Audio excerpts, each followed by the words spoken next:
Federal Drive is presented by GEHA, Government Employees Health Association, proudly providing health and dental benefits to federal employees and their families. Visit GEHA.com. And now, the Federal Drive with Terry Gerton, sponsored by GEHA. Welcome to the Federal Drive on Federal News Network. It's Tuesday, July 21st. I'm your host, Terry Gerton, and I'm glad you're here. Coming up on this hour of the Federal Drive, the Defense Department has paused part of its cybersecurity certification program, but contractors still have cybersecurity obligations. So who's currently responsible for proving compliance? Plus, as agencies rethink cybersecurity requirements, they're also working through how to manage risks associated with artificial intelligence. GSA's latest AI contract clause is getting a better reception from industry, but key questions remain. Those stories and much more ahead during this hour of the Federal Drive. We begin with this. The Space Force has officially welcomed its first part-time service members, launching a first-of-its-kind personnel model that allows Guardians to move between full-time and part-time service without transferring to the National Guard or Reserves. Service leaders say the approach will help recruit and retain skilled workers, particularly those with expertise in the commercial space and technology sectors. But the new model also raises questions about how the military will manage a more flexible workforce and whether its aging personnel systems are ready to support it. Federal News Network's Rachel Cohen joins me now with more details. Rachel, great to have you. Hello, Terry. So what exactly makes the Space Force's new part-time service model different from how the other military branches manage their reserve forces?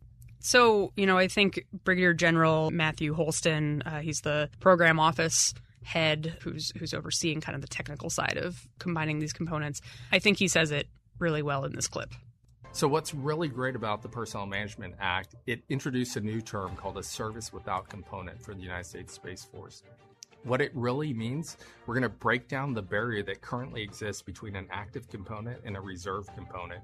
And it's combined, often you'll hear folks refer to it as a single component service, meaning we're going to break down those barriers and now there's just one component or a single component or service where there's a common organizational structure, common culture, for the Guardians that are serving in that. And you just have the ability to serve in either a full-time or a part-time capacity.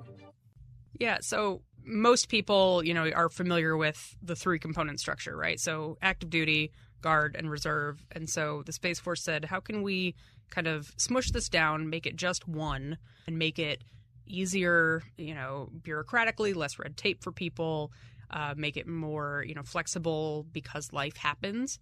And so, that's their top personnel initiative. And so now we get to see if it works. It sounds pretty ambitious. Why do they think this approach will help with recruiting and retention, especially for these highly technical jobs? So the Space Force depends really heavily on, people with cyber experience, people with, the very technical kind of space operations background, acquisition background, and, you get those people from industry. And so I think one piece of it is on the recruiting side, I think saying to somebody, hey, you can come in and it's not as big of a lift if you want to, go to industry and take a cool fellowship. We want you to keep your skills current, something like that. If your parent gets sick, saying it's fine, like you can take, 6 months, work part-time. You only have to come in for 2 weeks during that stretch. I think people would appreciate that flexibility, and that's kind of what they're banking on the recruiting side. And then on the retention side, right, if you have a job that affords you that kind of flexibility, they're gambling that people are going to want to stay in uniform longer, because it's not either you're in uniform or you're out, or you're active duty and you have a full-time job all the time, or you're part-time and, you have to switch back and forth. So, Rachel, are there particular requirements or credentials that get you into this kind of special status? Yeah, so right now, the only real requirement is that you have come in as somebody who is in a part-time Air Force job already. So the people who are transferring in are Air National Guardsmen, Air Force reservists who were already in space-related jobs. Unclear right now, how quickly people that are current active duty guardians in the Space Force, if and when they will get the ability to go part-time. So if you're coming in as a person who is already, a part-timer because you're in the Guard or Reserve, you continue as a part-timer in the Space Force. And federal law requires that those people serve for at least 14 days a year and participate in at least 48 scheduled drills or training periods. If you can't do that, you could be on, more of a full-time active duty role for training for up to 30 days.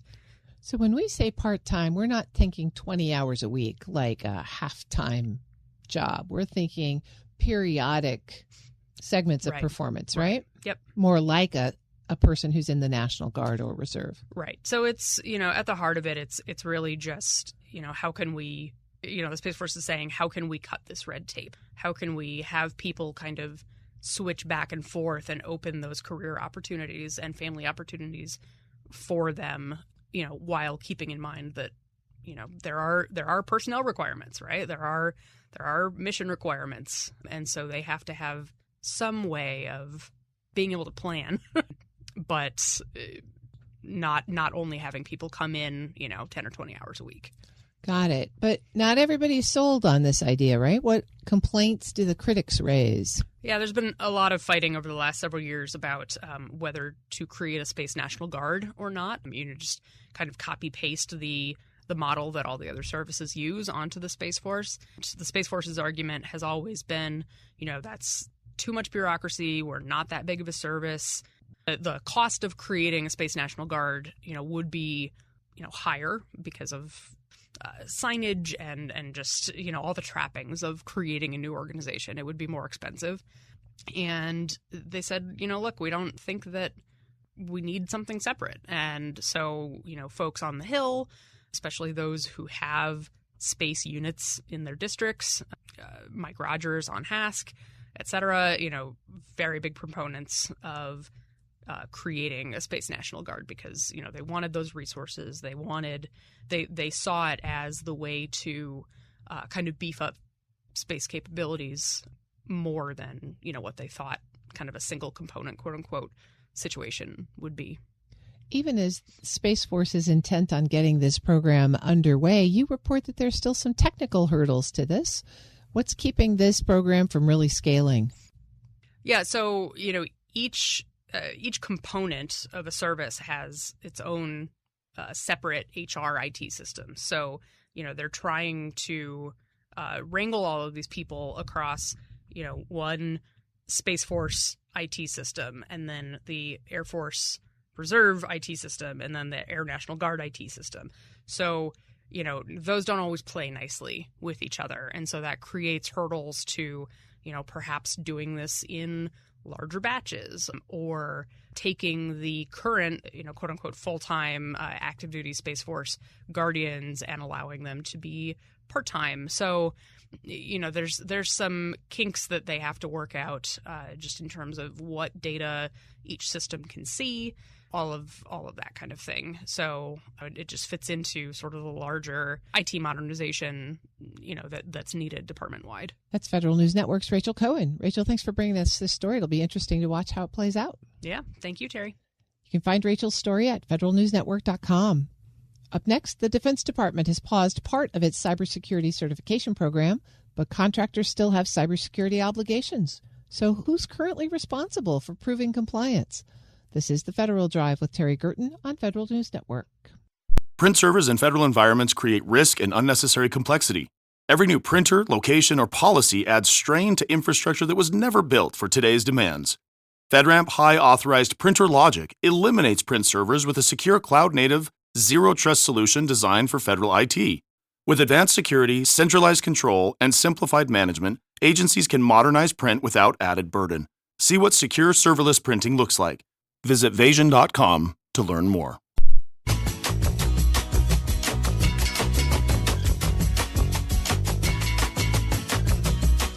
Welcome back to the Federal Drive with Terry Gerton on Federal News Network. Recent changes to the Cybersecurity Maturity Model certification program led some contractors to believe requirements had been put on hold. The reality is more complicated. Most cybersecurity obligations remain in place, while responsibility for demonstrating compliance may be shifting more directly to contractors and the executives who certify them. For an update, I'm joined now by Eric Crucius, partner at Hunton Andrews Kurth. Eric, it's great to have you back on the show. Thanks for joining me. Sure. Wonderful to be here. There was big news from the Pentagon last week on the implementation of CMMC Phase 2. People have been watching this for a long time. Tell us the specifics of the guidance first. Sure. This CMM saga lives on. It's been a saga for about 10 years now, and here we go. Another chapter in this book. So, as you know, the CMMC certification program certifies that contractors are doing the right thing with respect to implementing the security controls. Phase 1, which started last November, would default to self-certifications for levels 1 and 2 if contractors had controlled unclassified information. Phase 2 would default to third-party certifications instead of self-certifications. But within Phase 2, there was a lot of flexibility for the Pentagon to put a hold to slow down certifications. The Program Management Office has to approve inclusion of CMMC into contracts still for the next 2.5 years. And there is flexibility to push off a certification also to the first option year. So even before this pause, the department had a lot of flexibility to kind of slow roll the program if it wanted to. But it didn't stop it. And I think a lot of people maybe saw the headlines and went, oh, CMMC Phase 2, we don't have to do that anymore. That's not exactly true, right? What is really continuing, even though the program itself is put on pause? I think that's a really important point. I'm glad you brought it up. With Phase 1, we still have the requirement to self-certify under the program, and coming with those self-certifications are affirmations to the department that you're actually implementing the security controls under the penalties of perjury. So I think that's a really important point. And the larger point is, and they've said this in the press release, the underlying security controls are still in place. And that is where the greatest cost is. That is where the greatest consternation is. That is, a really important point for contractors not to miss, that the CMMC program is just a certification program on top of the security controls that are still required and will be required. So let's dive in a little bit deeper there. What is still on a company's to-do list, and what does this pause at least temporarily take off? Right. So for the last 9 years or so, companies that have had defense contracts have had an obligation to comply with NIST Special Publication 800-171. Part of DFARS Clause 252, 204, 7012. And that obligation has always existed. It continues to exist. It probably will exist into the future. And that obligation is still there. And the only thing that has slowed down or temporarily been reprieved for now, and I wouldn't even call it a temporary reprieve because this new phase wasn't starting till November anyway, but was a review of what that scope of third-party certification should look like. And that's the thing that seems to be on the table right now. Do you worry that some companies will interpret this as a permission to slow down cybersecurity investments overall? And if they do take that approach, what risk might it create for them later? Right. That's a great question also. And I do worry, and I've actually even heard anecdotal stories from others, not my own clients, but others, that has happened already within the last week or so since the announcement has been made, where companies are saying, well, let's see if we actually have to put these security controls in, and they're interpreting the department's announcement as a lack of commitment to cybersecurity. Now, they could, like you said, they could pay for that later on because there's still a requirement there. It's still in their contracts. And that means down the road, there could be a False Claims Act suit. There could be a whistleblower suit. Those have proliferated in the last couple of years, and they will proliferate any more if the department somehow backs away from a third-party certification requirement. Eric Crucius is a partner at Hunton Andrews Kurth. So, Eric, let's go a little bit further there because you make a counterintuitive argument that self-certification here, which is still required, may actually increase risk. So how can reducing oversight by DoD actually create greater exposure for the contractors? That's a very interesting question. And it's true. It does seem counterintuitive at times because if you are a contractor and you go in and get a certification by a third party, the risk of the department coming in and saying you did something wrong or you were reckless in how you implemented your security controls is a lot less because you had a third party who is certified to do so come in and saying that you're doing things right. Now, the risk is still not zero because you could have scoped your system incorrectly. whether purposefully or recklessly. You could have changed the security controls since you had your assessment done, but that assessment really acts as an insurance policy against later on allegations that you weren't performing properly with respect to these security controls. And that's where the risk of the false claims action or the whistleblower action comes in. Exactly. And, just a few years ago, the department announced the Civil Cyber Fraud Initiative, which is still ongoing. They're looking at contractors who self-certify under these regulations. If you look at the DOJ press releases, from time to time, as I do, there is a steady stream of contractors that have been investigated and found to not be compliant with these security controls, having to pay fine in the hundreds of thousands or millions of dollars. And that is further evidence, that these certifications as a whole are not really working. One of the concerns that's been on the table since this Phase 2 rule went into effect was that there just weren't enough of the third-party certifiers to make this a viable program. Do you think part of that is underlying this pause? Maybe it's a review of the marketplace? I think so, and I've had those concerns as well. But what I've seen borne out over the last year or so is that the amount of certifications that have been done have exceeded what the department's estimates were the first year. So it's a show that the ecosystem has really picked up the slack. And there are some C3PAOs who do these certifications who do have kind of a backlog, but there are quite a few who don't also. So, if you do call around and look for one, for most companies, they can get on a calendar pretty quick. I think the real bottleneck is being compliant with the underlying security controls. A lot of companies are just not ready to go through that process yet.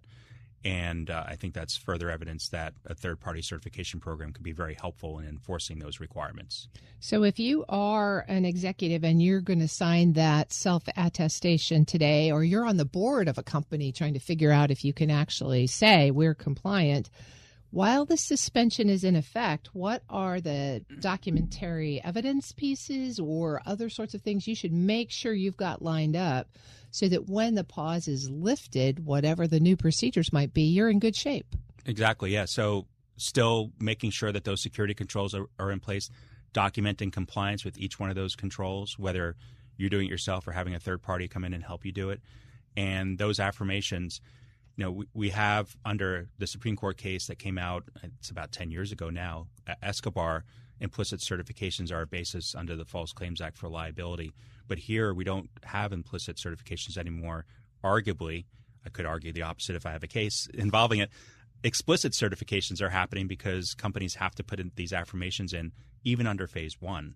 And I think that's a huge risk that these companies have. And I just may add that a lot of companies who are operating a compliance system welcome the third-party certifications because they were at a competitive disadvantage with companies that had not implemented those security controls. So their costs, those compliant companies' costs, were much higher, all things being equal, because they took the time and energy to put those controls in, and some companies had not. So if they're bidding on the same contract, that compliant company has the burden of that overhead and G&A of that cost, whereas the non-compliant company doesn't. And the department often chooses the less expensive solution, irrespective of what security controls have been put in place. The third-party certification process put those companies on an even playing field. That's a really interesting consideration. And I'm wondering, too, any differences in what's on the table or what the risks are facing primes versus small businesses at this point? Right. So the interesting thing about the CMMC program is it's very much a scale program. So if you're a small business, you have a smaller enclave, you have less information. The security costs are less, and the implementation costs are less, and the CMMC certification costs are less. So studies that were done by the FAR Council years back showed that the cost for implementation of the security controls were about $500,000 for other than small businesses, and about $150,000 for small businesses. That's remaining. The cost of a CMMC assessment, anecdotally, I've heard for small businesses is $20,000 to $30,000, $40,000, depending on the size of their enclave or the size of their system. So, there's definitely a scaling aspect to this program where small businesses do have kind of less of a burden than large businesses, maybe not as a percentage of their overall revenue and budget, but from a pure dollar standpoint, because the burden that they have is kind of the same as the complexity of their system. As the complexity goes up, as they get more contracts, there's more of a burden. So DOD is about to embark on this 60-day review. What will you be watching? Are you expecting them to sort of go in a closet and come out after 60 days with nothing between now and then? Or will they be sending some signals along the way to give you a clue about which direction they're headed? I don't think there'll be intentional signals along the way. We may pick up things from the outside, of course, as this process goes on. There's an RFI that's out there where interested parties should submit comments and their thoughts. There are ways certainly to improve the program. Maybe, the personnel that's required to do an assessment, pare that down a little bit so you could free up more capacity within the system. There are certain positions that require a Tier 3 clearance. Maybe lower that standard a little bit so you can get more people into the system. There's a lot of people waiting to enter into the ecosystem who can't right now.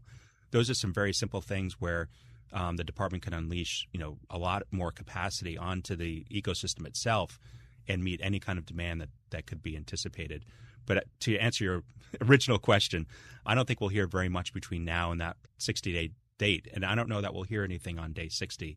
They may use that time to kind of take in the feedback that they got from industry and from interested parties and then report back at some later date. But they do have a hard deadline on November 10th because the regulations say this has to happen on November 10th. So absent any kind of regulatory changes, that has to happen on November 10th. Eric Crucius is a partner at Hunton Andrews Kurth. Eric, I always appreciate your breaking a very complex subject down into simple terms that we can take on and take action against.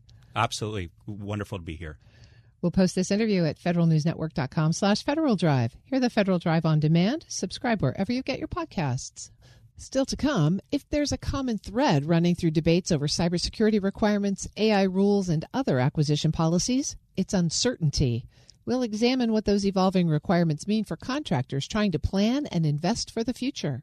But first, as agencies rethink cybersecurity requirements, they're also working through how to manage risks associated with artificial intelligence. GSA's latest AI contract clause is getting a better reception from industry, but key questions remain. You're listening to The Federal Drive with Terry Gerton on Federal News Network.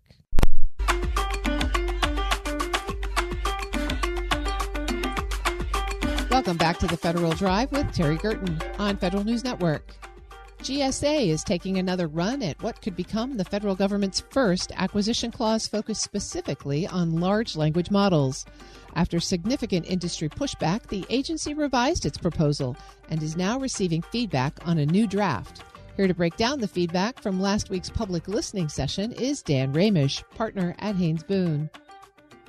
Dan, great to have you with me this morning. Thanks for joining me. Thanks, Terry. Many folks are very interested in the latest news on GSA's AI safety rule, including the July 14th public listening session. You were in the room where it happened, and I'm very interested to get your perspective. But before we do that, maybe let's back up and talk about the differences between the original clause that GSA put out earlier this year and the revised clause that they held the listening session to gather more info about. Sure. So the original clause was circulated in draft early in 2026, of course, initially in the context of a refresh for the GSA multiple award schedule. And that clause differed in a number of respects. And to GSA's credit, the changes really were in response to significant public comments on that first draft clause. So the initial point, I think, is the reframed focus of the clause. So the new clause is framed to focus on safeguarding government data processed by large language models. The original clause focused more broadly on AI systems. Now, the key elements of the revamped clause address intellectual property rights, prohibited uses of government data, handling and safeguarding of government data, all things that revolve around the data itself. And so that emphasis is certainly different, and the way that the clause is structured and labeled is different in that respect. The scope and applicability of the clause is also different. So the original clause applied to solicitations and contracts for artificial intelligence capabilities. It was widely interpreted as applying broadly to contracts involving the use of AI in contract performance. The scope and applicability under the revised clause is clarified and is understood as being narrower. So it applies only when government data will be processed by a large language model. And the new clause also includes some exceptions. It doesn't apply when an LLM is embedded in a common commercial product like a word processor or map navigation system. And it also doesn't apply when LLM functionality is incidental to the primary purpose of the core requirement being procured. So a couple of restrictive measures relating to the scope and the contractors to be affected by the clause. The license is also a notable area that has been refined. So the original clause specified a government license in the AI system for any lawful government purpose, mirroring the language that came up, of course, in the dispute between the Department of Defense and Anthropic. It also stated that the contractor must not refuse to produce data outputs or conduct analyses based on the contractor's or service provider's discretionary policies, though it said that retraining of the model and alteration of model weights was not required. The new clause abandons that language and defines the license to use the LLM for the duration of the work defined in the contract or task delivery order, strictly limited to the specific purposes and scope of work defined within the contract or task delivery order. So that reframing really allows for much greater tailoring for an individual contract or order. Also removes some of the more incendiary language that might be objectionable. American AI systems was another area where the revised clause made significant changes. The original clause required the use of solely American AI systems and prohibited the use of foreign AI systems in contract performance, including any AI components manufactured, developed, or controlled by non-U.S. entities. The revamp clause does still have some language around entities incorporated in the U.S. and subject to U.S. law and jurisdiction, but it's framed in a more flexible and nuanced way. It calls for contractors to maximize the use of LLMs deployed, managed, and operated by an entity incorporated in the United States and subject to U.S. law and jurisdiction. And it also says that LLMs can't be controlled by foreign governments, while specifying a risk-based approach for incidental foreign developed components. So it kind of transitioned from what looked more like a Buy American requirement to more like a provision framed around concerns about control by foreign adversaries over the LLM. Dan Ramish is a partner at Haynes Boone. Dan, it sounds like GSA took on board a lot of the comments they received in the first round. What kind of comments did they hear at the listening session? So GSA kind of set this up asking for comments on 4 topics: government data ownership and protection requirements, prime contractor requirements, clause slowdown requirements, and then other clause requirements, kind of a catch-all. There were about 16 outside speakers, and they included representatives from trade associations and industry coalitions, technology companies, AI providers and integrators, policy organizations, small businesses, and academia. So a pretty broad stakeholder group. And overall, the speakers generally commended GSA for significantly improving the draft, and also for engaging with the issues raised in the initial comment round, and for maintaining an open process through a public comment period and listening sessions. These were all encouraging signs. At the same time, many speakers also emphasized that there were significant issues still to be resolved before the clause could be finalized. Many of the comments addressed 3 broad themes. First, presenters observed that the clause departs from commercial software terms, intellectual property norms, and ordinary software industry practices, and urged that there should be greater alignment in those areas.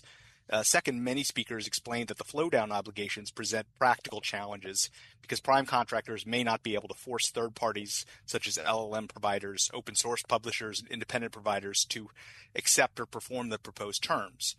Third, the speakers called for greater clarity on key definitions, including government data and incidental AI use and unbiased AI, as well as objective standards for testing, oversight, and enforcement. Let's take those maybe one at a time and quickly. What about the government data ownership and prime contractor responsibilities? What did you hear in terms of specifics there? So presenters generally supported the clause's objective of protecting government data, but they suggested that GSA draw clearer, more workable boundaries around what constitutes government data and what use restrictions apply, while also respecting commercial IP and licensing priorities.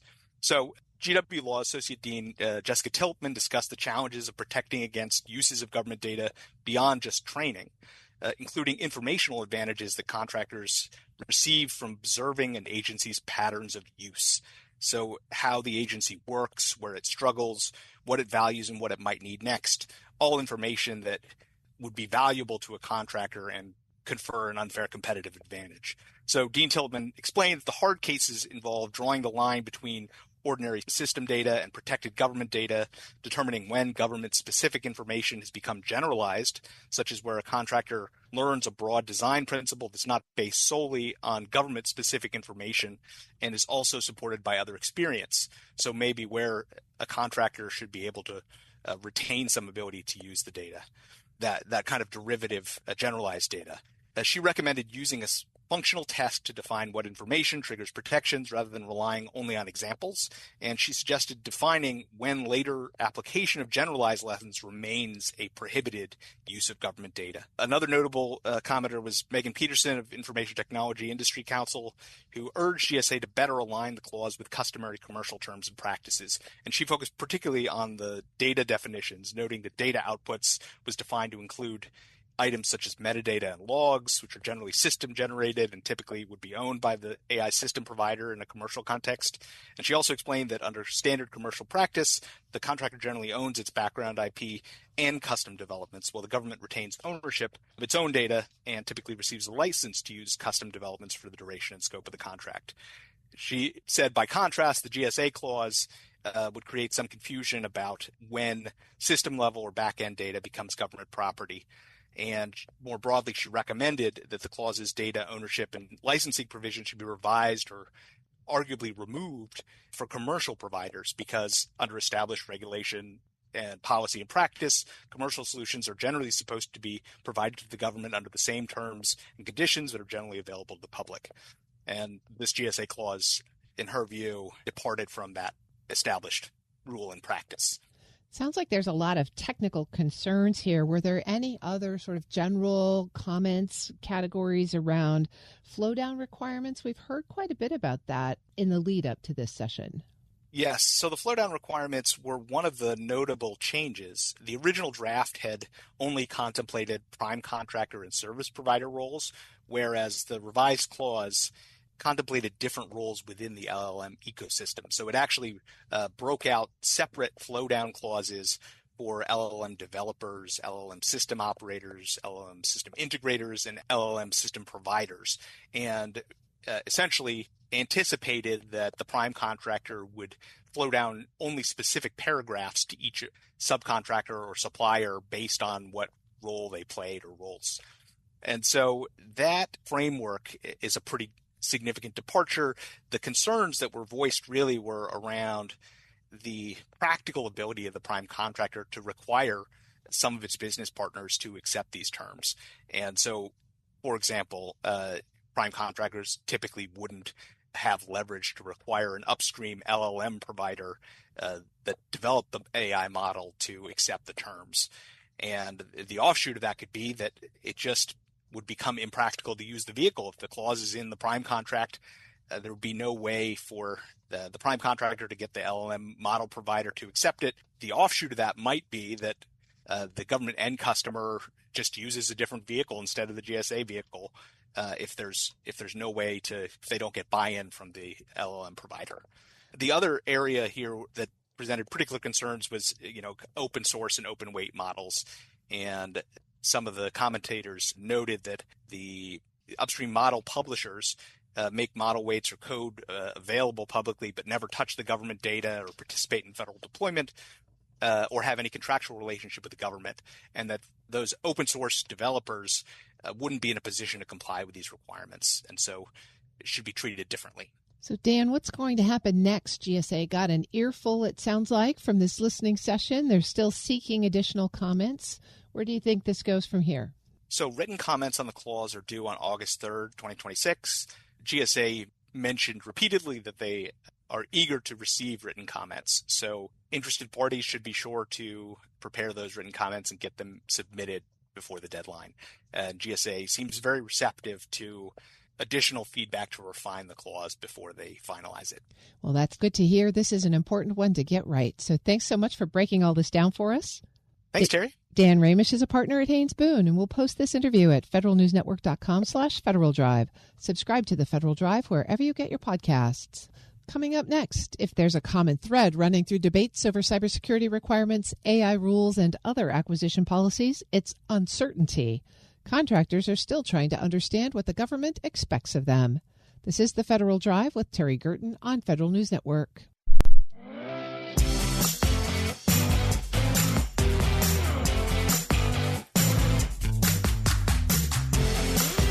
Welcome back to the Federal Drive with Terry Gerton on Federal News Network. Federal contractors are navigating uncertainty on several fronts, from evolving cybersecurity requirements to ongoing questions surrounding overseas programs. The common challenge goes beyond mere compliance to making business decisions when policy direction is still taking shape. Here with more on what PSC members are seeing is the Council's president, Stephanie Castro.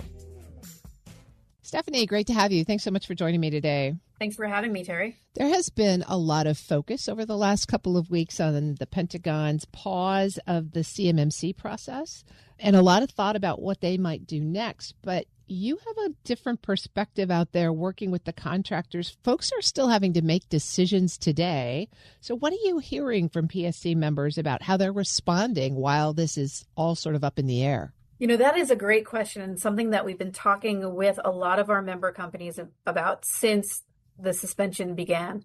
And just to level set and keep in mind, PSC has 400 member companies. Roughly 40% of them do work under contract with the Department of Defense, right? And so a lot of them are tracking this issue very closely. A lot of them are in the middle of the CMMC program process to get certified by a certified third-party assessment organization. And so one of the top issues was, well, what happens if I'm midway through that certification process? Do I suspend that? And it might come as a surprise to some of your listeners. It came as somewhat of a surprise to me, is that to a company, all of the ones that I've talked to who are in the middle of getting their certification by a third-party organization are continuing with that process. And when I asked them why are you continuing through this process, they made a couple of points. One, they've begun the process, they've invested some money, and they want to see it through. And more importantly is the second point, which is there needs to be a cybersecurity regime for compliance among government contractors. There is going to be a cybersecurity regime in place for government contractors, and they need to be cyber secure. They are all in on making sure that their company has the right cyber hygiene and that they are taking the right steps in the cybersecurity realm to be cyber secure, particularly when it comes to government information. And so they look at it as a good governance perspective, and they are continuing down that path. Now, that might not be the decision for all companies, maybe just the ones I talked to, but I did find their argument compelling. That makes a lot of sense since DoD has been clear that they're not actually changing the cybersecurity standards. At this point, they're only questioning whether self-attestation remains sufficient or you need to have a third party. That's right. And, again, no one's arguing that they need to be less cyber secure, right? If anything, the cybersecurity standards need to be, as they are always, looked at and revised because the threat evolves. And therefore, the flexibilities in any sort of compliance regime also need to evolve. I would note part of this review process that the department is undergoing for the next 60 days, or it's already begun, is a request for information from industry and the general public. Those responses are due on August 14th, which is before the assessment is done. And so my hope is that the department and its task force, which has already been seated and has already met and has started to do its work, will take that information on board as part of this assessment process and really listen to what contractors are saying. What works, what doesn't work, what needs to be fixed, and what is potentially superfluous to cybersecurity, but it's there as a requirement and you don't actually need it. So runs the gamut there, Terry. And Stephanie, these standards and this process has been in the works for almost a decade now. This sudden monkey wrench in the process, does that make contractors think, maybe I shouldn't put my bets in a place where there could be more uncertainty? How are they doing business planning around this? That is a really great question. One point that I've made to some companies as well as to some folks throughout our ecosystem here is to say CMMC really came about in the late teens, right? The 2019 or so. PSC was present at the creation of CMMC back in the day. And we've seen it go through some review processes and some pauses and some iterations. And so it should not have come as a surprise if you think about 2019, that was the first Trump administration. They created CMMC. The Biden administration made some tweaks. It is not unexpected that the Trump administration right now would want to make some tweaks again. So to be honest, this suspension was telegraphed by the executive branch a few months ago. So back in April, May, we knew something was coming. We didn't know what it was. It ends up that it is a suspension while they undergo this assessment, and we'll see what emerges at the end of it. So that isn't a surprise in and of itself. From a compliance perspective, the business planning perspective, I think the larger issue is the Department of Defense/War has a set of requirements. They're in DFARS, right, at the defense supplement to the FAR. But there are companies that do work for the department and then other departments in the government. What is really desirable from a business planning perspective is that the entire U.S. government have a regime that covers all of the departments and agencies so that you don't have to set up one compliance regime for the Department of War and another for everyone else. That is problematic. Stephanie Castro is president of the Professional Services Council. Stephanie, let's switch to another area where there have been lots of changes. PSC just launched an International Affairs Council. So what's happening in the foreign affairs, foreign assistance market that made right now seem like a good time to create that new organization? So I'll go back about a year ago, we welcomed our new Chief Executive Officer, Jim Carroll, to PSC. And I was given the role of president. And when Jim and I sat down, we looked at all of the agencies, missions, et cetera, that were covered by someone here at PSC. And we noticed that there was a bit of a gap. We had an International Development Council, but we didn't have any particular body within PSC that could address things like the rest of what State Department did, the International Narcotics Control and Law Enforcement, or the rule of law and justice programs. We didn't have anyone who was really tackling the humanitarian assistance piece. And so we took this as an opportunity to refocus what had been our International Development Council, widen the aperture a bit so that we could talk from soup to nuts about what the State Department does, what the Department of Commerce and the USDA, the Department of Agriculture, do in concert with the State Department overseas, with the Foreign Commercial Service and the Foreign Agricultural Service, what the Department of Defense does with foreign military sales, direct commercial sales, etc. And so we've launched this International Affairs Council. I'm very excited about it because we've talked to folks on the Hill, on the Senate Foreign Relations Committee. We'll be talking to the House Foreign Affairs Committee. We've talked to folks at the State Department and the Millennium Challenge Corporation, et cetera, about what it is that we bring to the table now because we're covering a wider swath of issues. And we're very, very excited about the future of foreign assistance.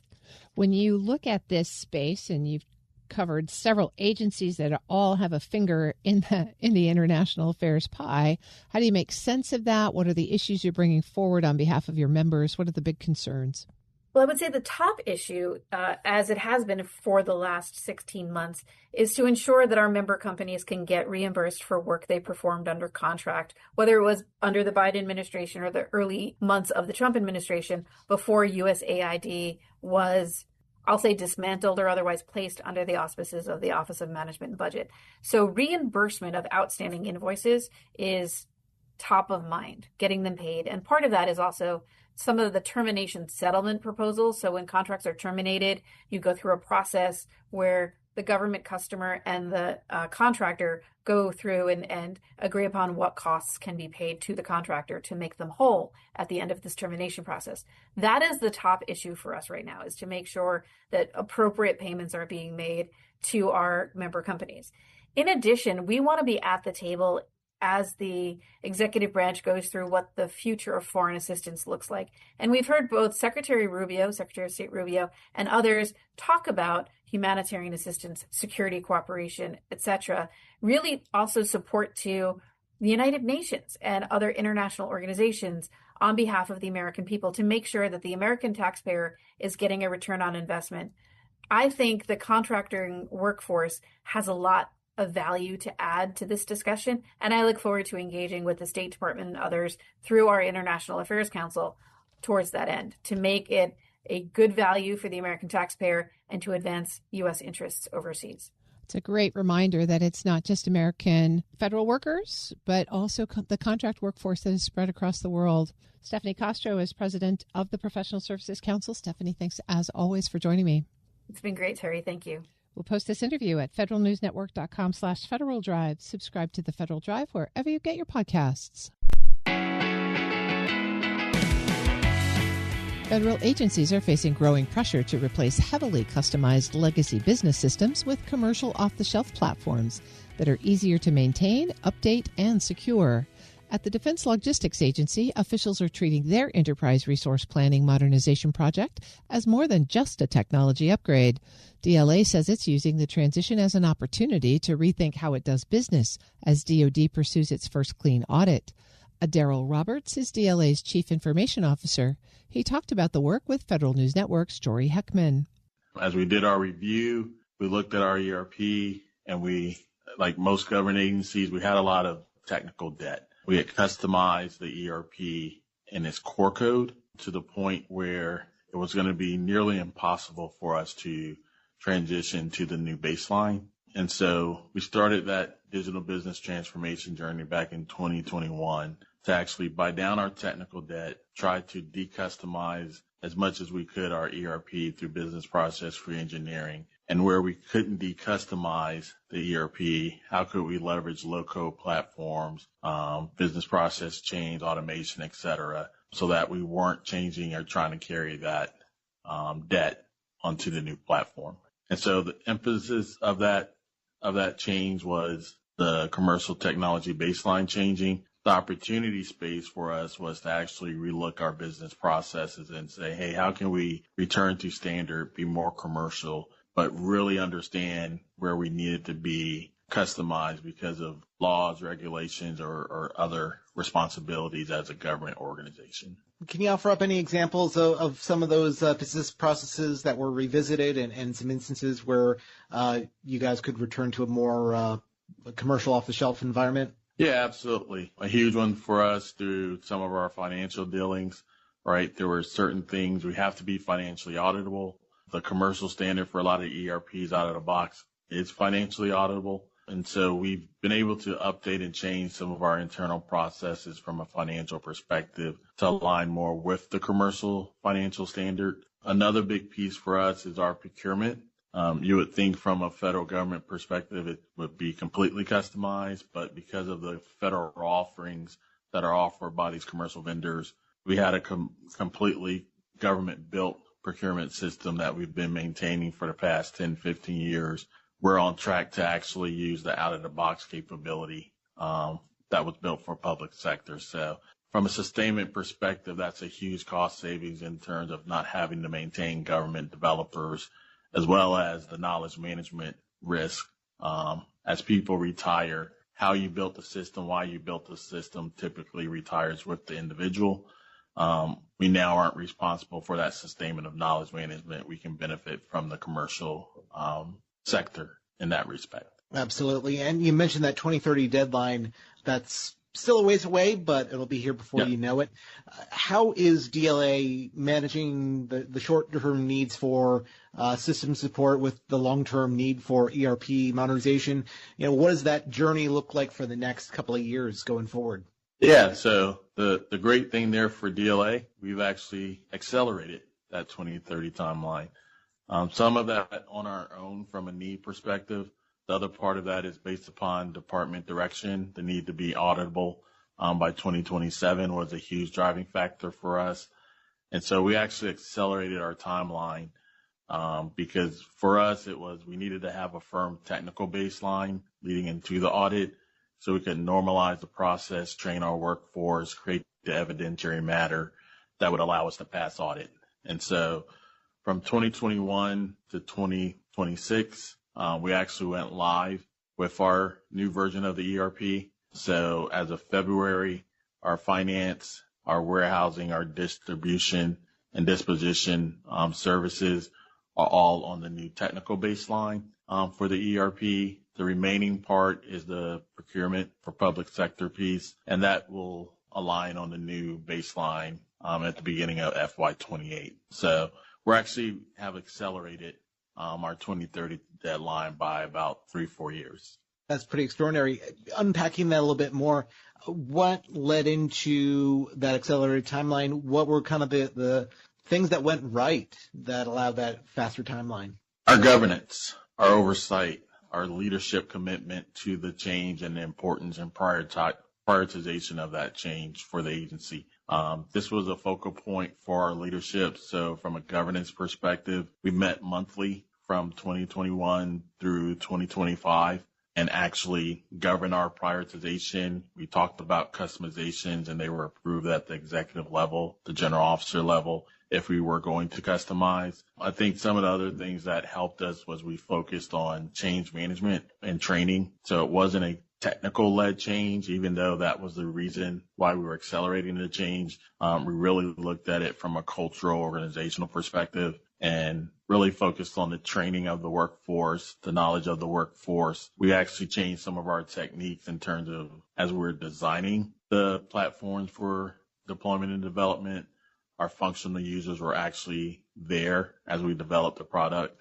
So it wasn't a flash to bang, IT went into a closet for 2 or 3 years, built something and came back out and showed the business. They were actually able to see it real time as we went throughout the process over the last 5 years. We also embraced the red, for lack of a better term. We didn't wait for perfect to deploy. We understood there was risk to some of the deployments to mission. And so we prepared ourselves with hypercare and Tiger teams to actually monitor performance of the platforms once we went live at various sites. So we've done that periodically here over the last 3 to 4 years to ensure that we don't have mission impacts, not just internal to DLA, but because of the nature of our mission supporting the services whole of government. They did not actually see a service interruption in terms of DLA support as well. So I'd say we were overly communicative, internal and external with stakeholders, customers, and users. But we also did not waver when things got hard or if there was hard decisions or risk. We figured out how to manage that risk so we could continue forward. Yeah, absolutely. Shifting gears here a little bit, can you tell me a little bit more about the role that cloud plays in all of this modernization journey? I hear what you've been saying about the incremental approach to ERP, that really the procurement piece is the final thing you guys are waiting on here. How did you decide which workloads make the most sense to migrate first and go about the incremental approach? Yeah, absolutely. So I would say our overall transformation strategy, we had other applications in addition to our ERP we maintained at DLA. When we started the transformation process in 2021, we had approximately 1,300 application systems across DLA that we managed. Through a rationalization effort, prioritization effort, we reduced that to approximately 100 applications that we utilize across the agency. And that supports external customers as well. Those aren't all internally facing systems. So that was the first part. And then as we started moving forward with that migration, cloud was a cloud-first mentality. So there was a mandate to close data centers, either go to the cloud or move into a DISA-hosted environment. So we thought it was more beneficial to actually take advantage of the cloud in terms of scalability of the environment, eventually taking use of automation, AI-type tools. So we're 98, 99% cloud-based organization at this point across DLA. We've moved all of our data warehousing, our major ERPs within the cloud. And then we also have a multi-cloud strategy. So we're not just in one cloud. That's Daryl Roberts, the Defense Logistics Agency's CIO. Find the full discussion at federalnewsnetwork.com.